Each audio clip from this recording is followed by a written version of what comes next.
Assalamualaikum warahmatullahi wabarakatuh. Ketemu lagi dengan saya Risma Ahmadiyah dengan NIM 2120403. Kali ini saya akan memaparkan materi tentang kurban. Kurban itu secara bahasa berasal dari kata qoriba yaqrabu kurban wa kurbanan wa qirbanan, yang artinya dekat atau mendekatkan, menghampiri. Sedangkan secara istilah, kurban adalah beribadah kepada Allah Subhanahu wa taala dengan cara menyembelih binatang kurban dengan tujuan mendekatkan diri kepada Allah. Adapun dasar ibadah kurban yang pertama dalam surat Al-Kautsar ayat 2, maka laksanakanlah sholat karena Tuhanmu dan berkurbanlah sebagai ibadah dan mendekatkan diri kepada Allah. Yang kedua ada hadis Rasulullah dari Abu Hurairah. Rasulullah SAW telah bersabda, barang siapa yang mempunyai kemampuan tetapi ia tidak berkurban, maka janganlah ia mendekati atau menghampiri tempat sholat kami. Hadis riwayat Ahmad dan Ibnu Majah.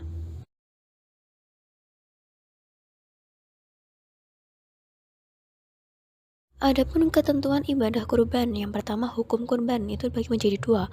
Ada sunnah muakkad, yakni orang yang mengerjakan mendapat pahala dan orang yang tidak mengerjakan tidak berdosa. Namun, orang yang mampu tetapi tidak melaksanakannya maka dianggap tercela dalam pandangan agama. Yang kedua ada hukum wajib ketika seseorang itu bernazar untuk berkurban. Yang kedua, jika ia telah mengatakan ketika membeli atau memiliki hewan, ini adalah hewan kurban atau dengan perkataan yang bermakna sama. Kemudian ada jenis dan syarat hewan kurban. Jenis hewan yang dikurbankan seperti unta, kerbau, sapi, kambing, atau domba. Nah, jenis kelaminnya itu boleh jantan ataupun betina, tetapi para ulama mengatakan lebih baik itu jantan. Kemudian ada umur hewan. Domba itu umur 1 tahun atau masuk 2 tahun atau sudah berganti giginya. Sedangkan kambing yakni berumur 2 tahun masuk 3 tahun atau sudah berganti giginya. Kerbau atau sapi umur 2 tahun atau lebih masuk 3 tahun. Kemudian yang keempat yakni ada unta berumur 5 tahun. Ada kondisi hewan kurban haruslah sehat, tidak kurus dan tidak cacat atau cedera. Nah, peruntukan hewan kurban, seekor kambing atau domba itu untuk kurban 1 orang, sedangkan unta, kerbau atau sapi itu untuk 7 orang. Adapun tata cara penyembelihan hewan kurban. Yang pertama, pastikan alat penyembelihan benar-benar tajam. Dan tujuannya agar kalau alat itu benar-benar tajam, rasa sakit yang diderita pun tidak begitu parah. Yang kedua, hewan yang akan disembelih dibaringkan ke sebelah rusuk yang kiri, menempel dengan tanah dan posisi mukanya menghadap ke arah kiblat dan diiringi dengan doa Rabbana taqabbal minna innaka antas samiul alim. Ketika penyembelih, kaki kiri diletakkan sebelah atas leher hewan, lalu menyembelih dengan doa Bismillah Allahu Akbar. Kemudian orang yang menyaksikan itu membaca takbir Allahu Akbar. Kemudian penyembelih membaca doa yaitu Allahumma minka walaika taqabbal min, sebutkan nama orang yang berkurban, dan membaca doa Nabi Muhammad Bismillah Allahumma taqabbal minna Muhammad wa ali Muhammad wa min ummi wa min ummati Muhammad. Kemudian hewan disembelih dengan 1 kali potongan atau penyembelihannya. Maksudnya dari 1 kali potongan adalah alat pemotong tidak boleh dilepaskan sebelum saluran yang menjadi jalan nafas dan jalan makanan benar-benar putus.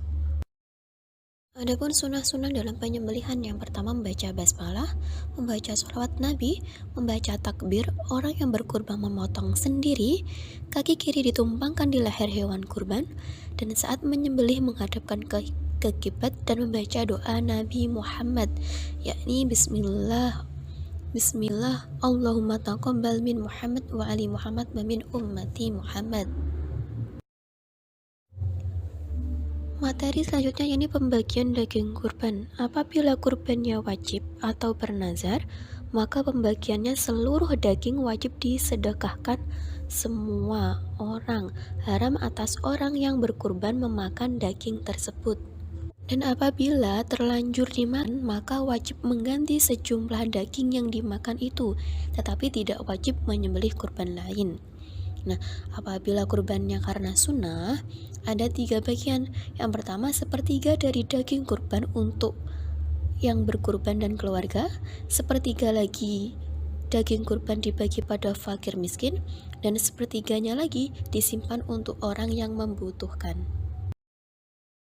Adapun hikmah dari kita berkurban, yang pertama menghidupkan sunnah Nabi Ibrahim dan Nabi Muhammad, kedua mendidik jiwa ke arah takwa, tiga mendidik jiwa ke arah mendekatkan diri kepada Allah, empat mewujudkan sifat murah hati, lima mewujudkan sifat kepedulian sosial, enam menghapus dosa, tujuh memperoleh kendaraan untuk meniti titian siratul mustaqim.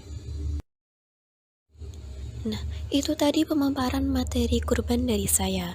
Apabila ada salah kata, pengucapan, penulisan yang kurang berkenan di hati para penonton, saya mohon maaf. Akhir kata, wassalamualaikum warahmatullahi wabarakatuh.